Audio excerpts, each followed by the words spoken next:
Assalamualaikum warahmatullahi wabarakatuh. Perkenalkan, nama saya Arif Rahayu dengan nomor 3115713 dari S1 Informatika Universitas Amikum Yogyakarta.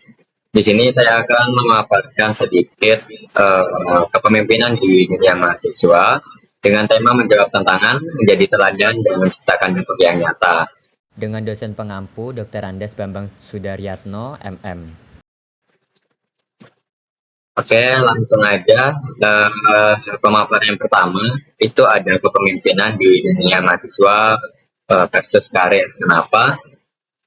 Yang pertama di dunia mahasiswa kita belajar bahwa sebagai mahasiswa kita harus mencoba, gagal, dan belajar lagi dari kesalahan. Nah, disitulah mahasiswa menuntut dari hal pembelajaran di lab ataupun di kelas yang nantinya bisa membangun karakter fokus pada idealisme, kolaborasi, dan soft skill tanpa adanya tekanan. Nah, terlebih bonus dari mahasiswa itu mungkin bisa mencari ilmu di organisasi ataupun himpunan akan menambah nilai value dari pribadi seorang mahasiswa.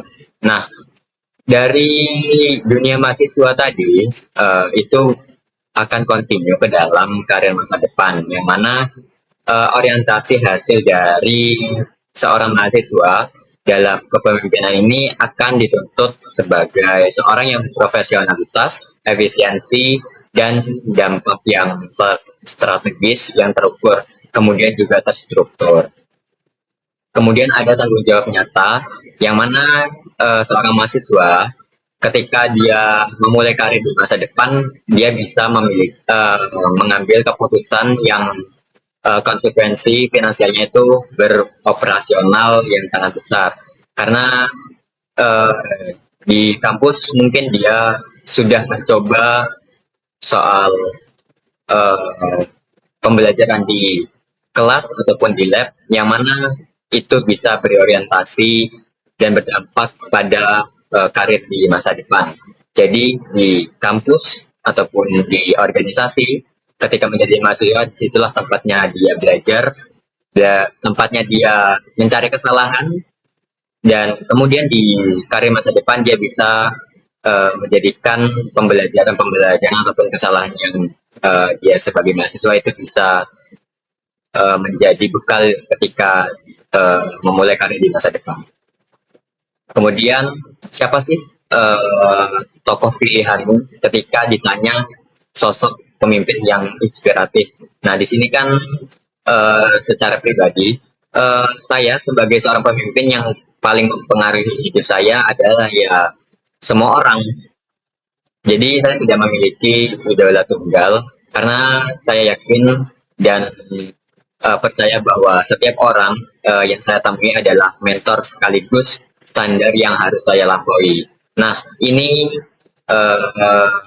bisa masuk ke dalam konsep The Mosaic Leader, di mana ketika kita berada di lingkungan manapun, ketika kita menjumpai semua orang, kita pasti belajar dari mereka, entah itu dari nada bicaranya, sifatnya, ataupun cara dia berpikir, cara dia uh, memutuskan permasalahan ataupun solusi yang dia dapati. Nah, disitulah semua orang bisa kita jadikan seorang guru, seorang mentor, ataupun seorang yang menjadi tokoh mengubah kepribadian pada diri seorang mahasiswa.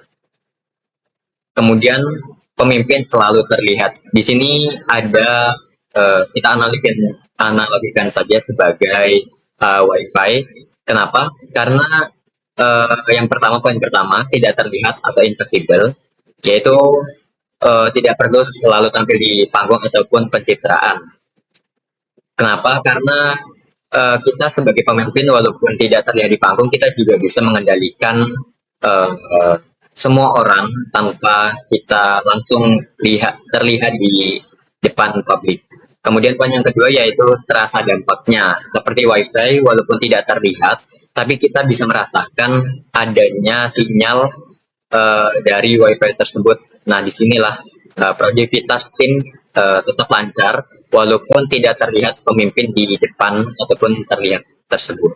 Kemudian poin ketiga yaitu dicari saat hilang. Nah, ketika WiFi itu hilang, maka setiap orang akan mencari ataupun merindukanlah fungsi ataupun tujuan dari WiFi tersebut. Nah, begitulah analogi pemimpin yang terlihat ataupun yang tidak terlihat tapi kita bisa merasakan kehadirannya. Analogi yang selanjutnya mungkin bisa seperti pantulan cermin. Ketika kita sebagai pemimpin itu bisa menjadi teladan ketika kita diam, ketika kita bicara, ketika kita memulai sesuatu, itu akan menjadi contoh bagi setiap orang. Kemudian ada teori kepemimpinan, di mana di sini ada 4 poin. Yang pertama, trait teori, yang mana berasumsi bahwa pemimpin itu dilahirkan, tapi bukan dibentuk. Nah, di sini fokus pada karakteristik bawaan seperti kecerdasan, kepercayaan diri, dan karisma yang membedakan pemimpin dari bukan pemimpin. Nah, kemudian ada transformational teori, di mana fokusnya itu pemimpin ini menginspirasi perubahan yang positif. Jadi mereka memotivasi bawahan untuk melampaui kepentingan pribadi demi tujuan organisasi yang menciptakan inovasi dan visi yang baru. Kemudian ada servant leadership, di mana filosofi tersebut itu ditujukan kepada pemimpin yang melayani. Tapi yang dimaksud melayani ini bukan langsung kita melayani orang-orang, tapi di sini fokus pada pertumbuhan ataupun kesejahteraan anggota tim dan komunitas di mana mereka berada. Kemudian ada situational teori, di mana tidak ada satu gaya terbaik, tapi pemimpin yang efektif itu bisa beradaptasi di lingkungan ataupun situasi apapun itu. Entah dalam keadaan apapun itu, dia tetap siap dalam tempatnya. Nah, di sini seorang pemimpin bisa mengarahkan, melatih, mendukung, ataupun mendelegasikan bawahannya ketika ia sedang tidak ada di tempat. Kemudian ada peran utama mahasiswa. Di sini ada 3. Yang pertama itu ada leader, ya sebagai pemimpin. Kenapa? Karena setiap leader itu pasti adalah orang yang bisa memimpin orang lain sekaligus memimpin dirinya sendiri, di mana dia bisa mengambil keputusan, pemegang visi yang tertinggi, dan pemegang tanggung jawab yang akan mengarahkan ataupun meluruskan gerak organisasi tersebut, bukan sekedar hanya jabatan ataupun gila jabatan, tapi fungsi mengarahkannya. Kemudian ada follower ataupun anggota tim, di mana anggota tim ini bukan yang pasif, tapi melainkan mitra aktif yang memberikan dukungan, kritik, dan membangun mengeksekusi visi dari kompetisi dari seorang leader tersebut. Kemudian ada influencer, di mana sebagai agen perubahan yang membawa dampak positif dan mempengaruhi opini lingkungan, sekaligus sebagai orang ataupun masyarakat yang walaupun tidak memiliki jabatan formal, tapi memiliki